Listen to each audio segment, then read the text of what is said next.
अस्सलाम वालेकुम, मैं हूँ आपकी मेज़बान माहिरा सुल्तान। एचटी न्यूज़ में आपको एक बार फिर से खुश आमदीद। नाज़रीन, आज एक दिलचस्प और नई खबर लेकर आपके सामने हाजिर हुई हूँ। वीडियो को शुरू करने से पहले हमारे चैनल एचटी न्यूज़ को सब्सक्राइब करके हमारे साथ जुड़ जाइए। नाज़रीन, साल 2023 में यूक्रेन जंग में शिद्दत आएगी या कोई हल निकलेगा? जंग से मुताल्लिक 5 ऐसे उमूर आज आपके सामने रखने वाली हूँ। नाज़रीन, यूक्रेन जंग का मुस्तकबिल क्या होगा, इस बारे में बीबीसी रेशा सर्विस के इंटरनेट स्टूडियोज और बैनुल-अक़वामी एडिटर जेमिनी बोन ने बीबीसी रेडियो के टुडे प्रोग्राम में अपने हालात का इजहार किया है। महीनों से जारी थका देने वाली लड़ाई और दोनों जानिब तबाहकुन नुकसानात के बाद क्या इस बात के कोई आसार है कि रूसी सदर व्लादिमीर पुतिन इस जंग से उकता चुके हैं? इस बारे में बीबीसी रेशा का कहना है कि नहीं, थका देने वाले कोई आसार नहीं है। रूसी सदर के नए साल के मौके पर किए गए खिताब से हमें ये वाज़ेह अंदाज़ा होता है कि व्लादिमीर पुतिन इस जंग को लेकर कहाँ खड़े हैं और वो इस बारे में क्या सोच रहे हैं और वो 2023 में रूस को कहां लेकर जाना चाहते हैं। नाज़रीन, उनका कहना है कि उन्होंने इस खिताब में दरअसल क्या कहा, उसको एक तरफ रखते हुए मेरे ख्याल में उनकी तकरीर के दौरान तस्वीर ने बहुत कुछ वाज़ेह कर दिया, क्योंकि जब वो खिताब कर रहे थे तो उनके पीछे सख्त चेहरों वाले मर्द और ख़वातीन यूनिफॉर्म्स पहने खड़े थे। ये कौम को एक बहुत वाज़ेह पैगाम था कि अब आपका मुल्क ऐसा है। ये 2023 का रूस है, एक जंग ज़िदा मुल्क। अगरचे वो पुतिन उसे जंग करार नहीं देते, क्योंकि ये वो मुल्क है जहां यूक्रेन पर, नेटो पर और मगरिब पर अस्करी फतह हासिल करने के लिए सब कुछ किया जा रहा है और यहाँ सबसे ये तवक्का की जाती है कि वो इन मकासद की हिमायत करे और उसे हासिल करने के लिए किसी भी कुर्बानी के लिए तैयार रहे।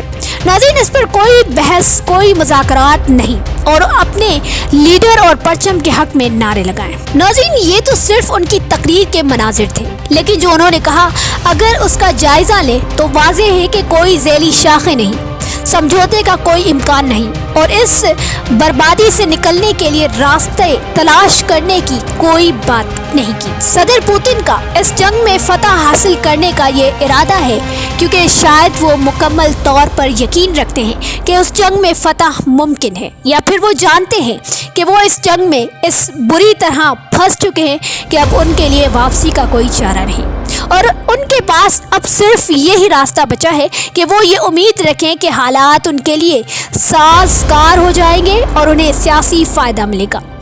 नाज़रीन, ऐसे में क्या यूक्रेन भी इस जंग को जारी रखेगा?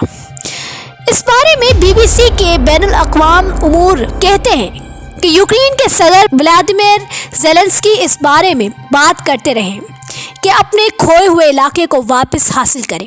इसमें वो क्रीमिया के खित्ते को भी शामिल करते हैं, वो बड़ा सूबा जो यूक्रेन ने सन 2014 की जंग में गंवा दिया था।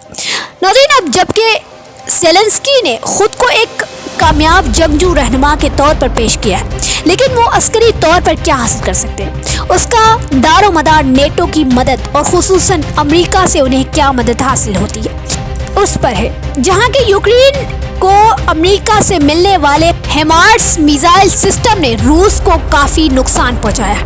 नाज़रीन, लेकिन दूसरी तरफ वाशिंगटन में सदर बाइडेन ने काफ़ी मोहतात रास्ता इख्तियार किया है, जो बुनियादी तौर पर यह कि यूक्रेन के हारने की इजाज़त नहीं दी जा सकती है और उसकी हिमायत की जानी चाहिए ताकि उसे जंग में कामयाबियाँ मिल सके, लेकिन रूस को ऐसे कोने में ना धकेले कि उससे मुतालिक एटमी जंग के खतरा सच साबित हो।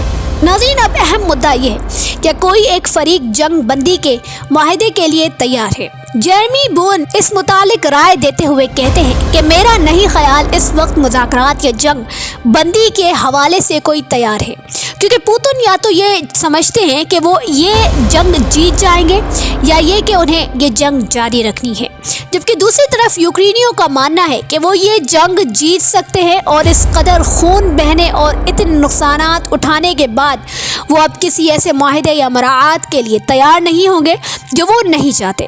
جنگ کے آغاز سے لے کر اب تک یوکرین کے صدر زیلنسکی کے لہجے میں تبدیلی آئی ہے۔ گزشتہ سال مارچ میں جنگ کے آغاز کے ابتدائی چند ہفتوں میں جب یوکرین کے دارالحکومت کو روس سے واقعی بڑا خطرہ تھا، وہ ایسے بیانات دے رہے تھے: زندگیاں زیادہ اہم ہیں، شاید زمین اور علاقے سے زیادہ عوام کی جانیں اہم ہیں۔ مگر اب وہ کہہ رہے ہیں کہ وہ اپنی سرزمین کا ہر ایک انچ واپس حاصل کرنا چاہتے ہیں، اور اگر وہ روس مذاکرات کرنا چاہتا ہے تو پھر روسیوں کو ان کی سرزمین سے نکلنا ہوگا۔ اب تک کے لیے اتنا ہی۔ مزید نیو اپڈیٹس سننے کے لیے ہمارے چینل HT نیوز کو سبسکرائب کر کے ہمارے ساتھ رہیے۔ اللہ حافظ۔